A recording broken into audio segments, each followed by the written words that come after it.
Siya pala ang bagong girlfriend ni Daniel at hindi si Andrea.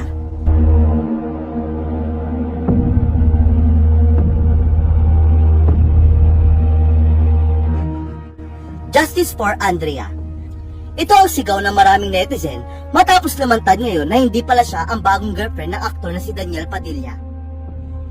Ito'y makaraang lumabas ang screenshot ng isang usapan kung saan ibinunyag ng ilang source ang babaeng ipinalit daw ni Daniel sa dating girlfriend niyang si Catherine Bernardo. Hindi lingid sa kaalaman ng lahat na kinumpirma na ni Catherine nitong Huwebes, November 30, na iwalay na nga sila ni Daniel makalipas ang 11 taon na relasyon. Tila nga nagluluksa ngayon ang maraming Katniel fans dahil sa paghihiwalay ng mga hinahangaan nilang idolo. Sa post ni Catherine, inilarawan niya bilang isang kabanata sa kanyang buhay na nagtapos ang pag-iibigan nila ni Daniel. Hindi ibinunyag ni Catherine ang dahilan na paghihiwalay nila ni Daniel. Ngunit sinabi niyang ilang buwan na silang may problema nito. Sinubukan pa raw nilang ayusin ang kanilang relasyon. Subalit hindi na raw nila ito maayos at hindi na pwedeng ibalik sa dati.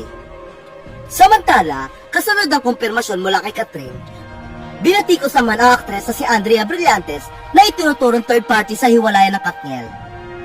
Kung matatandaan, nakaladkad lang sa isyu si Andrea matapos sabihin ni OG Diaz na lihim daw silang nagkikita ni Daniel.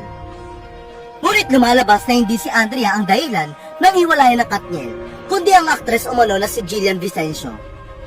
Ito'y matapos kumalat online ang mga screenshot ng usapan ng dalawang netizen na mukhang malapit sa Katniel. Sa nasabing convo, isang netizen nga ang nagsabi nitong September lamang umano nangyari ang panluloko ni Daniel at Jillian kay Catherine. Ayon sa netizen, nahuli lang daw ito ni Catherine matapos umanong ikwento ni Jillian kay Sue Ramirez. Na-jute sa maliit na private part ni Daniel. Sinabi naman daw ni Sue sa aktres na si Sofia Andres ang sinabi ni Jillian sa kanya. Dahil nga close friend ni Sofia si Catherine, kaya sinabi niya ito kay Catherine. Nagtaka umano si Catherine kung bakit alam ni Jillian ang detalyeng ito kay Daniel. Hanggang napagtanto ni Catherine na may nangyari raw kay Daniel at Jillian. Lingid sa kaalaman ng marami, nakasama ng Katniel si Jillian sa seryeng Too Good to Be True. At nakatrabaho naman siya ni Catherine sa pelikulang A Very Good Girl ngayong taon. Samantala, bago raw magpunta sa South Korea si Catherine para tanggapin ang kanyang award, pinuntahan daw nito si Daniel sa kondo nito. Hiningi rin umano ni Catherine ang cellphone ni Daniel pero tumanggi raw ito. At sinabing maraming cheating conversation sa kanyang cellphone.